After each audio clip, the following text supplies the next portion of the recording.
हाय guys, अपन 8th class का civics का third chapter parliament and the making of laws पढ़ रहे थे, जिसमें अपन ने नेक्स्ट वीडियो लेक्चर में ये देख लिया था कि लॉज कैसे बनते हैं।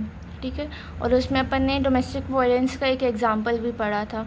आज अपन इस वीडियो लेक्चर में अनपॉपुलर एंड कंट्रोवर्शियल लॉ के बारे में पढ़ेंगे और आज फाइनली ये चैप्टर ख़त्म होगा। ठीक है, तो देखिए अनपॉपुलर और कंट्रोवर्शियल लॉज क्या होते हैं। देखिए बहुत सारी सिचुएशंस ऐसी हो जाती हैं जिनमें पार्लियामेंट जो लॉ पास करते हैं ना, वो बहुत अनपॉपुलर हो जाता है, मतलब उसको लोग पसंद नहीं करते। और यहाँ तक अगर कुछ बहुत बार तो ऐसा होता है कि वो लॉ कॉन्स्टिट्यूशनली वैलिड भी होता है। ठीक है, मतलब कॉन्स्टिट्यूशन के हिसाब से वो लॉ पास किया गया है, कॉन्स्टिट्यूशन के सारे प्रोविज़न को ध्यान में रखते हुए, और वो कॉन्स्टिट्यूशन वैलिड है, मतलब वो लीगल भी है, लेकिन तब भी वो अनपॉपुलर हो जाता है। मतलब लोग उनको पसंद नहीं करते उस लॉ को और उसको एक्सेप्ट नहीं करना चाहते, क्योंकि लोगों को ये फील होता है कि जो इंटेंशन है गवर्नमेंट की वो लॉ बनाने के पीछे वो अनफेयर है या फिर हार्मफुल है। ठीक है ना, और जब लोग किसी लॉ को पसंद नहीं करते, उसको एक्सेप्ट नहीं करना चाहते, तो वो लॉ को क्रिटिसाइज़ करते हैं। ठीक है ना, तो अलग अलग वेरियस के थ्रू, जैसे कि पब्लिक मीटिंग के थ्रू या टीवी रिपोर्ट के थ्रू, न्यूज़पेपर में राइटिंग्स के थ्रू, तो डिफरेंट टाइप से लोग किसी भी लॉ को क्रिटिसाइज़ करते हैं जो उनको पसंद नहीं आता। और डेमोक्रेसी में भी, जैसे इंडिया एक डेमोक्रेसी है, तो हर डेमोक्रेसी में सिटीजन्स एक्सप्रेस कर सकते हैं उनकी अनविलिंगनेस को किसी भी रिप्रेसिव लॉ को एक्सेप्ट करने की। ठीक है ना, मतलब सिटीजन्स ये एक्सप्रेस कर सकते हैं कि वो किसी रिप्रेसिव लॉ को एक्सेप्ट नहीं करना चाहते हैं। रिप्रेसिव लॉ वो लॉ होते हैं जो कि बहुत ब्रूटली किसी कम्युनिटी या पीपल को जो बहुत ब्रूटली कंट्रोल करना चाहते हैं। ठीक है ना, पीपल को बहुत ब्रूटली कंट्रोल करते हैं।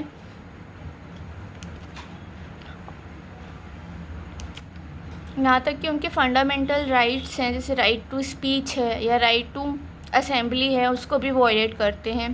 ठीक है, तो ऐसे रिप्रेसिव लॉ के ख़िलाफ़ लोग प्रोटेस्ट करते हैं और उसको क्रिटिसाइज़ करते हैं। जब बहुत सारे लोग साथ में क्रिटिसाइज़ करते हैं ना, जैसे अपन ने अभी जो अपन ने एग्जांपल पढ़ा था सिर्फ पहले वाले वीडियो लेक्चर में, उसमें भी देखा था, जो डोमेस्टिक वायलेंस का अपन ने एग्जांपल देखा था, स्टोरी बोर्ड देखा था, उसमें जो 2002 में जब बिल ड्राफ्ट हुआ था पार्लियामेंट में, तो उस बिल में ऐसे बहुत सारे क्लॉज थे जो वुमेंस को पसंद नहीं आए। बहुत सारे ऐसे क्लॉज थे जो वुमेंस चाह रही थी कि वो बिल में ऐड ऑन हो।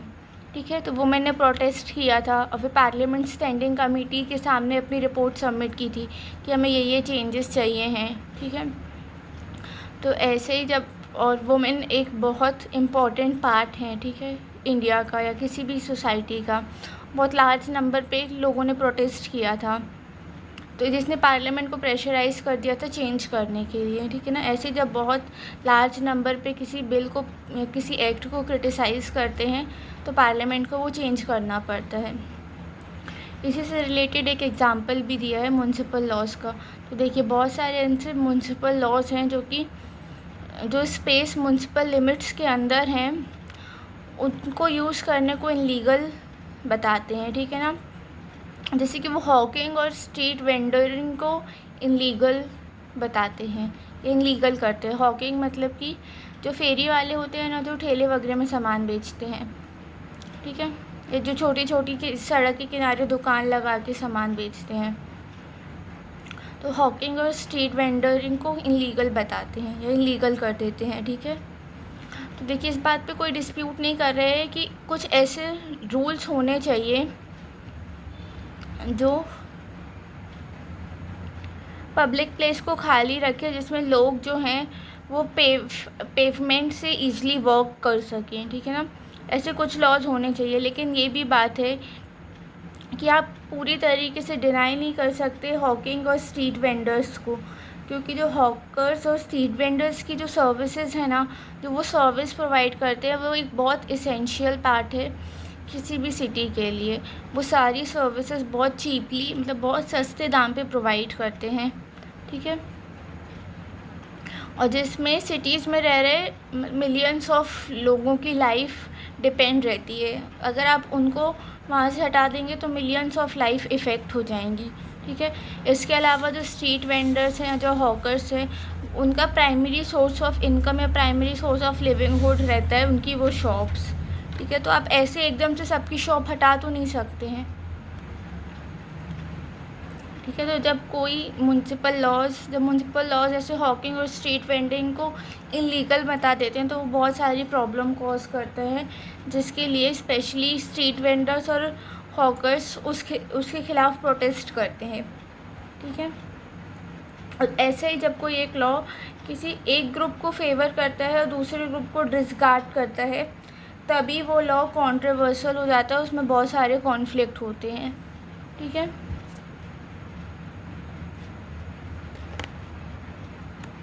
और जब लोगों को वो लॉज पसंद नहीं आते हैं या कॉन्फ्लिक्ट क्रिएट करते हैं तो लोग कोर्ट जा सकते हैं वो लॉज को बंद करवाने के लिए या उस लॉ में डिसाइड करने के लिए, उस लॉ इशू को डिसाइड करने के लिए, ठीक है।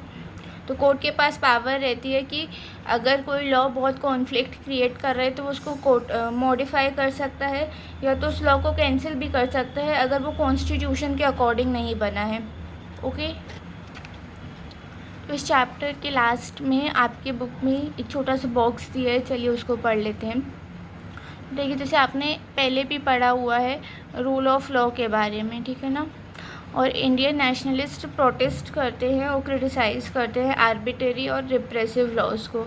आर्बिट्रेरी मतलब वो लॉज जो फिक्स नहीं है, ठीक है ना, या वो लॉज जो ब्रिटिशर्स अपने हिसाब से अपने फ़ायदे के लिए यूज़ करती थी, कोई फ़िक्स लॉ नहीं है, ठीक है। और रिप्रेसिव तो मैंने अभी आपको बताया वो लॉज जो कि लोगों को बहुत ब्रूटली कंट्रोल करना चाहते हैं। तो ऐसे लॉज जो आर्बिट्ररी हैं और एग्रेसिव हैं जो ब्रिटिश ने इन्फोर्स किए थे इंडिया पे, तो इंडियन नेशनलिस्ट ऐसे लॉज के ख़िलाफ़ प्रोटेस्ट करते थे और उनको क्रिटिसाइज़ करते थे। ऐसे हिस्ट्री में बहुत सारे एग्जांपल्स हैं जिसमें लोगों ने और कम्युनिटी ने स्ट्रगल किया है अनजस्ट लॉ को ख़त्म करने के लिए, ठीक है ना।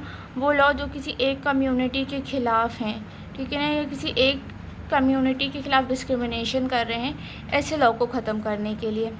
जैसे कि आप लोग ने क्लास 7th में भी पढ़ा होगा रोज़ पर्क्स के बारे में, ठीक है ना, जो कि एक अफ्रीकन अमेरिकन वुमेन थी, मतलब जो कि अफ्रीका से बिलोंग करती थी लेकिन अमेरिका में रह रही थी, जिनको एक बार बस में सीट देने से मना कर दिया था,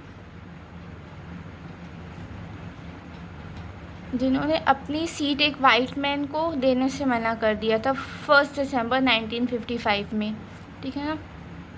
इसके बाद उन्होंने लॉ ऑन सेग्रीगेशन है ना, जो लॉ डिवाइड करता है पब्लिक स्पेस को, जैसे कि स्ट्रीट्स को वाइट और अफ्रीकन अमेरिकन के बीच में, तो इस लॉ को प्रोटेस्ट किया था, ठीक है ना। लॉ को प्रोटेस्ट किया था जो लॉ सेग्रीगेट करता है, मतलब डिवाइड करता है पब्लिक स्पेस को या स्ट्रीट को वाइट्स के बीच में और अफ्रीकन अमेरिकन के बीच में। और उनका रिफ्यूज़ल एक की इवेंट था जहाँ से सिविल राइट्स मूवमेंट स्टार्ट हुआ था, ठीक है ना। जिस मूवमेंट के बाद सिविल राइट एक्ट 1964 आया, जिसने प्रोहिबिट्स किया डिस्क्रिमिनेशन को, जो कि रेस, रिलीजन और नेशनल ओरिजिन के बेस में यूएस में हो रहा था। तो ये एग्जांपल ये दिखाना चाह रहे हैं कि कैसे एक वुमेन के एक लॉ को प्रोटेस्ट करने की वजह से या एक पहल करने की वजह से फिर बहुत सारे लोग उस लॉ को प्रोटेस्ट करने लगे, और जब बहुत सारे लोग प्रोटेस्ट करने लगे तो यूएस की गवर्नमेंट को वो लॉ चेंज करना पड़ा, न्यू लॉ लाना पड़ा, ठीक है, जिसने डिस्क्रिमिनेशन को ख़त्म किया, ओके। तो देखिए, अपन को ये याद रखना चाहिए कि सिटीजन्स का जो रोल है ना, वो सिर्फ इलेक्शन के साथ ख़त्म नहीं हो जाता कि बस अपन ने अपना रिप्रेजेंटेटिव चूज़ कर लिया और अपना काम ख़त्म।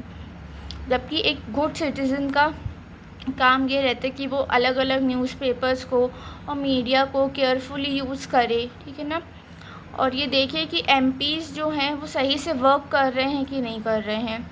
और अगर कोई एमपी सही से वर्क नहीं कर रहा है तो उसके वर्क को क्रिटिसाइज़ करें जब रिक्वायर हो, जब वो अच्छे से काम नहीं कर रहा है। तो हम सबको ये माइंड में रखना चाहिए कि अपने एक्सटेंट से सिटीजन्स के इन्वॉल्वमेंट से और सिटीजन्स के एंथुसियाज्म से ही पार्लियामेंट को हेल्प मिलती है, जिससे वो प्रॉपरली परफॉर्म कर सकता है अपना रिप्रेजेंटेटिव फंक्शन। जब सिटीजन्स एक्टिवली पार्टिसिपेट करेंगे, एक्टिवली इन्वॉल्व रहेंगे डिस्कशंस में, ठीक है, और जब वो एक्टिवली ये देखेंगे कि एमपीज़ अपना काम अच्छे से कर रहे हैं नहीं कर रहे हैं, तब पार्लियामेंट अच्छे से परफॉर्म कर पाएगी अपना representative function. Thank you for watching. I hope आपको ये चैप्टर पूरा अच्छे से समझ में आया होगा। Thank you.